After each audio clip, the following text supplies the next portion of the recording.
I am well on the record as saying that I am AI hesitant, AI skeptical, borderline anti AI. That said, I'm no Luddite. I know that AI has a lot of utility in our world. The thing that makes me skeptical is the way people use it, using it for creative work to replace themselves in the craft of something. But what if you have very little knowledge about a tool or you're not sure where to start? Maybe AI can help you there. That's why today I want to take a crack at Zapier's Copilot, their AI tool to help us build Zaps without having to manually build them. So here's how it's going to work. I'm going to give 3 examples. One is going to be very specific. I have data in this tool. I want to send it to that tool. The second one is going to be a little bit vague. I have some data here. I'd like you to process it and then send it there.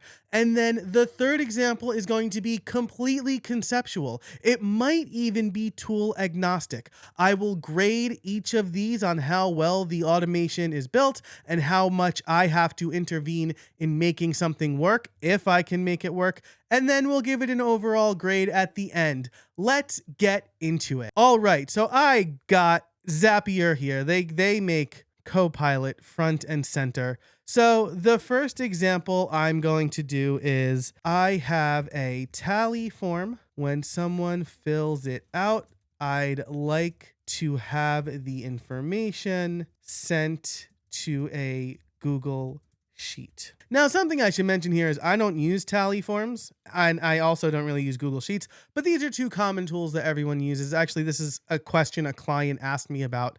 So we're going to see what information does it need from me for tally forms, what information does it need from me for Google Sheets. I'm pretty confident in this one. It's real specific. I tell it where the data is coming from and where it should go. So this gets real deep. It goes through its thinking. It tells us exactly what's going to happen in its proposed system. It doesn't just build the Zap for us. It tries to help us understand what it's doing, which is actually really good because then we can look at this and see the process and then maybe build something on our own. So I will click continue with Zap Editor, and you can see that Copilot is up here on the left-hand side. So now it's going to kind of build our Zap in real time for us. So this is really interesting, right? It authenticated Google Sheets. It needs me to sign into Tally, which makes sense because I honestly don't even know. Oh, I guess I do have a Tally account. All right, so Tally is connected, and then we'll need to choose the form. That makes sense. So I guess I built a I must have set this up for some other academic example. So I've created the lead generation form here. Is there going to be real data here? No real data here. Okay. And then the Google spreadsheet. So this is where I'll need to select. So when you do build out these automations, you still will need to know, the name of a Google sheet where you want to assign all of these things. It's not just going to make those for you. I've connected Tally and selected the Google sheet. What's next? So this will be really interesting. This is not a real world example for me. It is seeing that it's got information from the fields and it's finding the Google Sheets column. And it actually mapped some information. That's real interesting. That's really cool. So, it looks like if you name everything properly in the Google Sheet, Zapier Copilot does a very good job of figuring out what should go where. So I'm going to test this. It should all work. And it did work. Fantastic. Okay, A+ on this one. It found the tools, it told me what to do, and then it filled out the rest for me. So when you're super specific, great. Zapier Copilot has you covered. Okay, so for this one, I have an idea tracker in Notion. I actually have that. And maybe I'd like for it to come up with a synopsis based on the one idea I have. So the relay is kind of going to look at the idea, do something with it, and then send what you've done back to Notion. And I think the core of what I'm going to do here is use AI by Zapier or some other AI tool to come up with that synopsis. So let's give it a go. I have a YouTube video idea tracker in Notion. I'd like to flesh those ideas out automatically and put the synopsis or outline back into Notion. Okay, so I'm going to point out a couple of things here first. I have mentioned Notion and YouTube, and you can see what it's doing. It is showing me the apps I've mentioned, even though I don't want anything to do with YouTube for this. And it is giving some templates here. So this is good. I'm going to submit this and see what happens. This is, again, a little bit more vague because I'm not really telling it to use a specific tool. I'm just saying flesh out the idea. So it's a little vague. I did state the start and end point, but the middle is a little bit of a black box. So it is noticing that the ChatGPT integration is available in my account, which is interesting. My preference, I really don't have a preference. I think Zapier's built-in AI thing is a little bit more robust. I'm also not like a master prompter guy. Okay, continue with just confirm what should trigger the workflow. Okay, yeah, new data source item. So it's asking me for the trigger up front here, which I think is interesting. It didn't do that last time. So now it's proposing the system. So now we'll continue with the Zap editor. It did tell me what I can expect, which is good. The crucial bit for me here is going to be the prompt. I never want the AI to put words in my mouth, so to speak. When I have it proofread something or flesh out an idea, I always make it use my words. So this is super interesting. I told it the name of the data source and it got the data source. So if you know the exact name of your Notion base or possibly something in Airtable, Trello, Google Sheets, it'll grab it for you automatically, which is cool. So now it's configuring ChatGPT. You can see the structure, super interesting. What I didn't say here was I want a filter on the Notion base, though this appears to be instant. I don't want to click anything and mess it up, but this appears to be instant, so maybe it is as soon as the new idea is added. When this is done, I'm gonna say, oh, I actually want to filter so that it's only entries with the status idea. Okay, so it is using the GPT-4o model, which I think as I record this is going to be deprecated. So maybe I'll just change this to 5. Yeah, I mean, that's probably fine, right? Sure. Please create a comprehensive YouTube video outline and synopsis. Let's see. Title, concept. What's the full text of this? Okay, pretty good here, right? It is grabbing the stuff I have filled in already. You are a YouTube content strategist. All right, so I think this is good. Yeah, let's test this step. Okay, temperature is not supported with this model. Is it not going to help me fix it? Let's test it again. Let's see if it tried to fix it. Okay. Now it's okay. So it wanted me to test it again before it started to troubleshoot. So right here, I don't think I would have come up with this prompt on my own, but you could also just use an AI tool to come up with the prompt as I did here. So maybe I'm running into trouble because I've changed the model and it probably didn't realize it. It's now realizing that I want to update the Notion record. I think it would have taken me less time to build this myself, though I'm very experienced with Zapier. So, I mean, if you've never used it before, this is really helpful. I do see and understand what it's doing, but we're still, I know how to fix this and the AI did not. It's not realizing. Okay, so it changed the model back to GPT-4o. Okay, so let me retest now. There is a server error. So, what does that mean? Can I not send all of this stuff back to it? Is it because it is deprecated? I would have used this, I think. All right, so this is not working. So what I'll do here is saying, it looks like ChatGPT isn't working. Can you use a different AI action? All right, so this is cool. It fully replaced everything here. Now let's see if it works. So this one looks like it worked, and this step is ready to test. Now, I'm not going to validate like the efficacy of the prompt. That's like a very subjective thing. You might have opinions on how it should be prompted. Okay, so it looks like this test worked. Let's see what happened here. It's giving me a recap, which is neat. Okay, so this was all the ways you can trigger Gmail. Okay, the synopsis, we deep dive into the functionalities of Gmail, distinct roles, understanding searches, exploring labels, when to use searches versus labels. So something interesting here. Some important context it did not have, so it couldn't have possibly known was when would you use searches versus labels in the context of automating with Zapier. So it couldn't have possibly had that context. So if I were to actually use this, I'd probably want to flesh out the concept a little bit more before sending it over to Zapier. The other thing I'd want to do here, right, is I have several statuses. Idea is me just like spitballing. Pre-production means I'm going to record this video. So maybe I say here, I'd like to add a filter to only run this on items with the status pre-production. This it should be able to do no problem. Okay, so the filter has to match pre-production.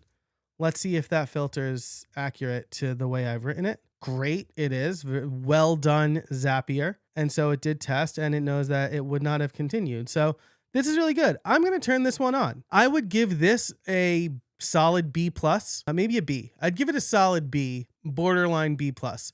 It couldn't help me troubleshoot with ChatGPT. I find it very interesting that it defaulted to ChatGPT when it does have the AI by Zapier functionality, and it usually tries to get people to default to that anyway. So I thought that was really interesting, but in general, it did build this out pretty well.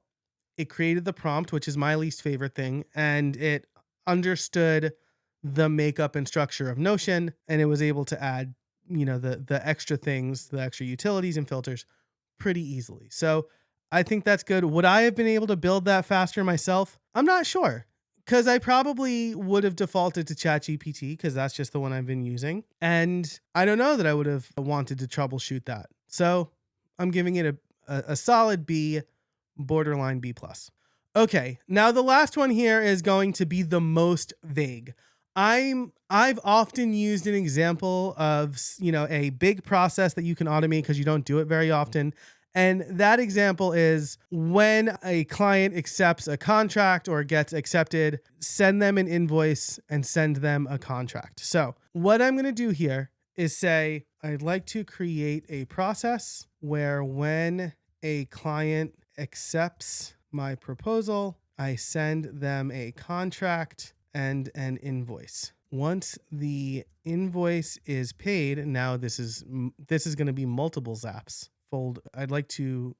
That's fine. Folder for them. So this is complicated, pretty vague. I only mentioned Google Drive. Let's see what it does. I don't have high hopes for this, right? This is like telling a little kid, go clean something, go tidy up something, go get ready for school. They need something more specific than that. Okay, so it is asking me like which app captures when a client accepts your proposal: PandaDoc, Proposify, HubSpot, email response, or another system. Product, likely two separate Zaps, really smart. Zap 1, proposal app, contract app, invoice app, then payment app, Google Drive. Okay, so I use Notion for my CRM with a simple status of 1. Something I want to be careful about here is I don't want it testing stuff, because I don't want it sending things to clients that have already paid an invoice or signed a contract. Confirm your contract and invoice apps. Okay, so this is where it gets interesting. My contract app is actually Google Drive's signature. Google Docs e-signature is how I send contracts. QuickBooks is my invoice app. It's going to fall apart here. It is verifying these things, which is nice, but this is not going to work because the Google Drive e-signature functionality does not work. Okay, Google Docs doesn't have native e-signature actions in Zapier. You either need to create a contract in Google Docs, then manually request the signatures, use a dedicated e-signature app like DocuSign or PandaDoc instead. Okay, so I don't know. DocuSign is going to be probably expensive. Maybe PandaDoc is better. I'm not going to go through this whole process of signing up for PandaDoc, by the way. So my current process is that when someone signs a document in Google Docs, a PDF is created. I'd have to double check on the folder where it's created. But, we're going to assume that I'm not a Zapier expert. Okay, so it's stuck here. It didn't really understand what I said. It is asking, so Okay, I'm just going to press continue with the editor and see what it builds. Okay, so this actually isn't too bad. I'm like pretty impressed by this. It's going to create a document from a template. If you don't already have that template, right, it would have to walk me through it. I don't have a template for my contract as far as I know. And if I don't know what create document from template means, I'm going to be confused here. So hopefully this does, wow, it grabbed the right database too. That's really impressive. Anyway, what I was saying is it would have to tell me like what create document from template means if I'm a beginner, right? It also gets really interesting here because I've never really gotten QuickBooks to work. I haven't structured my CRM in a way where I have a separate field for investment or accepted investment, I don't think. I see a templates folder under contracts. Wow, this is going way better than I thought it would. So, I mean, it is grabbing web contract. So this is interesting, right? Right here, it's going to fail a little bit because I don't have a template already. Yeah. So, I mean, I don't have a whole lot of data in this. So I'm going to call it here. This is going to fail because I don't have any of the information in the proposals database. I would need to get it from the CRM database. And even there, I don't have the level of investment, which is what I would need to use QuickBooks. So this is like, you can't be super vague here with a process this complicated. I maybe could have been more vague because it did ask me a lot of really good questions. So, I mean, here I'll give it like a C+. I don't think it was a failure. I think if I was better prepared for something like this, but I'm also saying you do really need to understand your system. You can't just say, make me a system. It can't do that, at least not yet. So how did we do on Copilot? A, B, C+. Pretty impressive, to be honest. I knew that the first experiment would work because it was really specific. The second experiment worked better than expected, and the third experiment worked a lot better than expected. I thought that was going to be an incredible failure.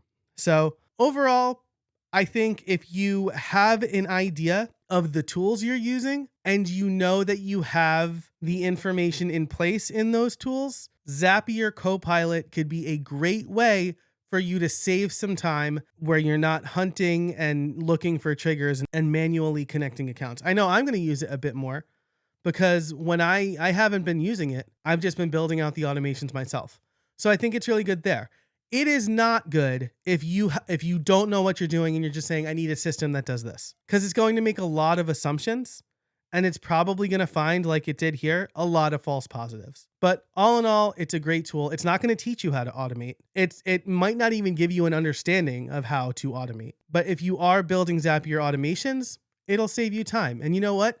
That's the best way I think you can use AI, is to leverage your understanding of something to help you save time. All right, that's it for this video. Thanks so much for watching. If you have any questions about what got built, if you want to see me like build out that client onboarding automation, let me know. I will do it maybe on a live stream is probably where it makes the most sense. Leave a comment below and let me know. If you liked this video, be sure to like and subscribe. And until next time, I hope you find some space in your week. Hey, thanks so much for watching that video. It didn't go as planned. I was really impressed though. If you want to see me, not an AI, build out automations, check out this video over here. Be sure to like this channel and subscribe to it. Thanks again so much for watching, and I'll see you next time.